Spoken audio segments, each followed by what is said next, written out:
Why, hello and welcome back to another episode of Voice of the Rings. I'm your host and guide, Zollin Ironshield, and today we're going to do something a little different for my collection playlist, alright? So, I had someone leave a nice comment the other day that said, well, I saw you were wearing gloves, that keep it up. I believe it was one of our longtime subscribers, John Hammer. I really appreciate it. And he was saying, maybe you could do one just talking about a little bit of care. Now, I'm going to just disclaimer right now, I'm not an expert at taking care of replicas and museum type thing, right? We have to take care of it and be really careful. But I am someone who's done that for a long time. I have some experience on it. So I'll just talk about a couple little basic things real quick for fun in case you get these Lord of the Rings replicas from United Cutlery and you want to take care of them. So let's talk about some normal first obvious things, right?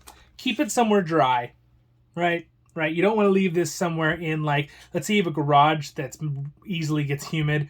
For example, I live very near the beach, and our garage is not completely sealed, so I do not leave these in here. They stay in my room where it is more tempered, right, with the climate. It's not, we don't get extreme moisture and extreme different heats too. Heat will damage things on them, right? You don't want it to be somewhere like left in a car where it's going to get to 120 degrees and you're going to bake it, whether it be the leather or, the metal would more likely be fine with massive heat, but you just don't want to. You want to keep your replicas as nice as possible, right? So let's talk about a couple things. So first things first, protection while you're working on them, right? Now, when you want to show your friends your replicas, they're going to want to see them and hold them, okay? That's just how it goes, right? It's a sword.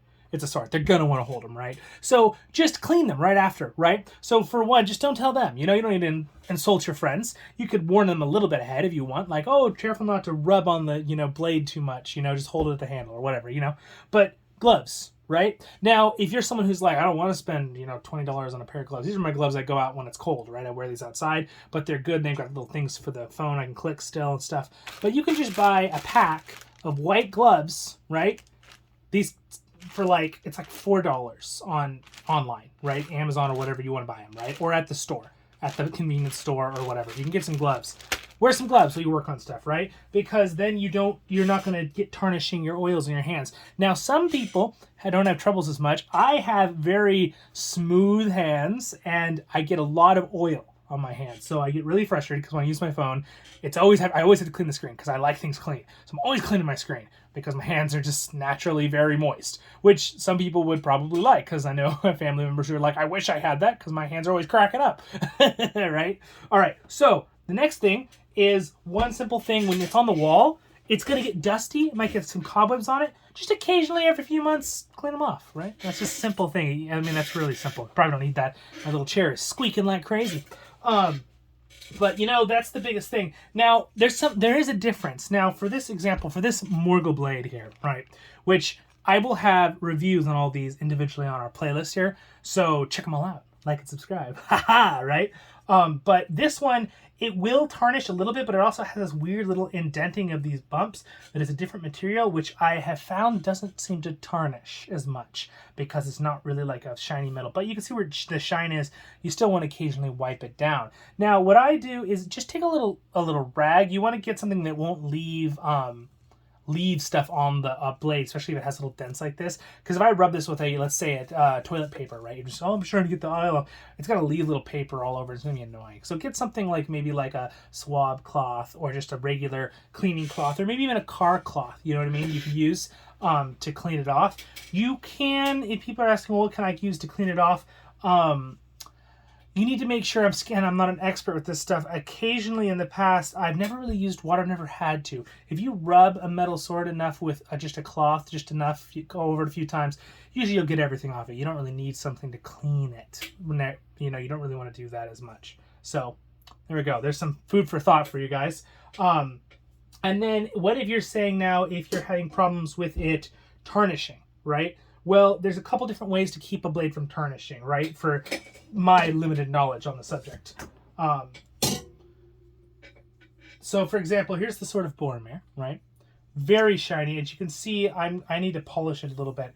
But, again, these are replicas. These are for looks, right? This isn't a real, probably wasn't designed. It's not for real combat, right? But, again, it looks fantastic. It looked amazing in the movies, right? I will have a review for this, so check it out on the playlist as well. It's an awesome sword. But as you can see, they had some oil on it when it first came in the package, which is still on there. So if I wanted to get rid of that little bit of smudging look, I could just take something and rub it for a while. You can even use something like this to get the dust off your blades, right? Something simple like this. Now, I would recommend, you don't have to use this, just use a towel, right? Use a towel that won't leave stuff on it. And then you can just kind of rub it. Just get off the dust, get off the excess oil, and then it'll get a real nice shine. And again, you could just keep rubbing it for a while until you get it real shiny how you want it, if you want it to look really shiny. Now, another thing is you want to keep this, the Sword of Boromir does not come with a scabbard. I do not believe they sell one. You could get one made. You could even, what I would do sometimes is I have some leather and I just wrap my swords sometimes on the wall. If I think they need that, I'll just wrap them with leather. And then you could also get cleaning stuff as an oil, special oils. There are special oils for this, all right? So now I have something that I'm going to try and use, and I do not think I'll apply for the video because it'll take too long right now, but I just got this simple little kit, and it's for taking care of a katana, right? But a katana blade is still a metal blade, right? So basically it's just got some special oils in here that you can just, little bit like the chochi oil and stuff. So these are special for swords. Again, look it up before and make sure you know what kind of metal your blade is, because I don't want to be giving you false info and then you mess something up. Another thing you can do to make sure you don't ruin something is, for example, before I lose my train of thought on that, I'm going to bring over the Gimli helmet here. Okay. Here is the Gimli helmet. Now, my Gimli helmet I have had for a very long time. It was one of the first replicas I got. I've probably had this helmet over 15 years. I love it. You can tell it is slowly but surely tarnished a little bit. This is actually gold in this metal here, but as you can see, it's rather tarnished off, right? So again, if you wanted to clean it up, I don't really care as much because I think it looks more authentic, like it's been around for 1,000 years kind of thing. But if you want to really take care of it, as in you want to get it shined up again, make sure you get the right oil. But here's the thing I want to tell you, or this right cleaning solution. There are different parts of this particular thing, right? There's leather, right? This is leather. This is metal with a little bit of gold in it, slightly, just gold plating, just barely. That's why you can see a little gold, but it's kind of tarnished. And then it's got metal plates. It's got all this stuff. Make sure you test it first. So what I'm saying is, if you get an oil and they say online, someone says, oh, this is the best one for that kind of material, and you think you know the right material, and you test it, don't do the whole helmet and then find out later it's the wrong thing, okay? So what I'm saying is, go somewhere that's not important, maybe on the inside, somewhere on the edge that wouldn't stand out, test it a little, clean, use the oil, or use the whatever it is, then just wait 24 hours. Come back when it's dry, make sure it didn't ruin it, because that would be a bummer when you've spent money on your replicas and they get ruined. That would be really bad. Okay, so make sure you test things like that ahead of time. I know it takes more time, and we're really, we just want to get things done, right? But you want to be careful when you're doing stuff like that. So anyway, and again, I'm going to have a replica review on this one as well. So check them all out. I'll have really close, detailed footage of it with really 4K, really close for you from my phone. So yes, definitely. And then it's really cool, this little kit though for swords and stuff. It even comes with there's a powder on here to keep it dry, but you can just dab the oil on the blade. You don't want to pour the oil on the blade, right? If you're gonna shine your blade. Some people, it's like, I think less is better, right? You're just gonna put a little bit of oil on the blade, drip, and then you're gonna take your thing and you're just gonna ever so carefully dab it on there. Get it on there. Once you've cleaned it, I always recommend clean the blade first. Get off the dust, get off any grime, you know what I mean, or that kind of thing. You don't want to put oil on top of it and then seal in the grime and the dust on your sword, okay? So again, this is the kind of stuff you have to think about.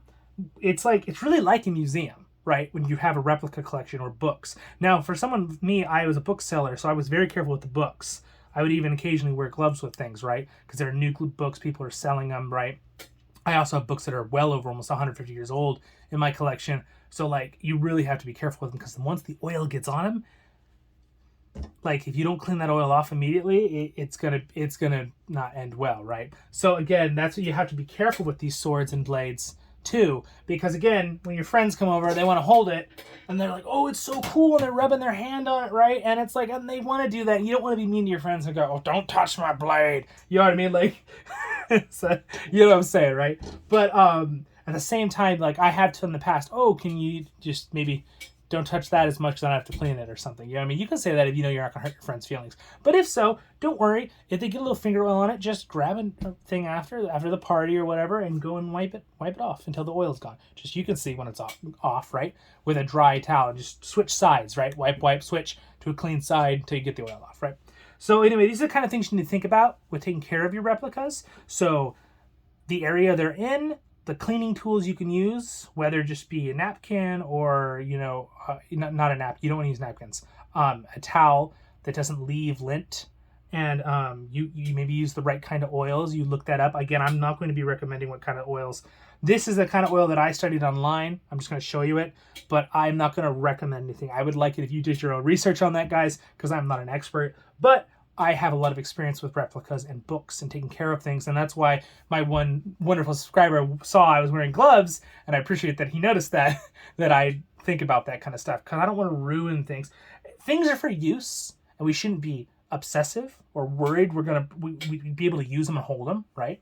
But at the same time, if you don't think about these things at all, you're going to be sad in 10 years when you see this big splotch on your blade, right? And you're like having to try to get, and then you have to get someone to sand the blade or something, and then, you don't want to do that. Anyway, my friends, I hope that helped you out a little bit of info there. I know that one was a little bit maybe more of a boring episode, but for those of you who are going to enjoy this replica playlist, which I will have many more replicas coming out on, and different collectors things, the collection playlist, I want to make sure you guys knew this kind of stuff. So, well, you guys have a wonderful day in Middle-earth, my friends. Thank you so much for joining me. I'm your host and guide, Zollin Ironshield. I am going to be making lots of content today for you guys and videos for the next few weeks. And hope you enjoy. Don't forget to like and subscribe. And I will see you check out the other main playlist too, which will pop up here on the screen in a second. And the subscribe button. LOTR tail will be on here somewhere. And you can check them all out. And thank you so much to my wonderful Patreon, MrRevel, who's right here. Haha, thank you so much, MrRevel, for being a Royal God Patreon. And all my other Patreons, you guys are all wonderful. And you guys have a wonderful day in Middle-earth.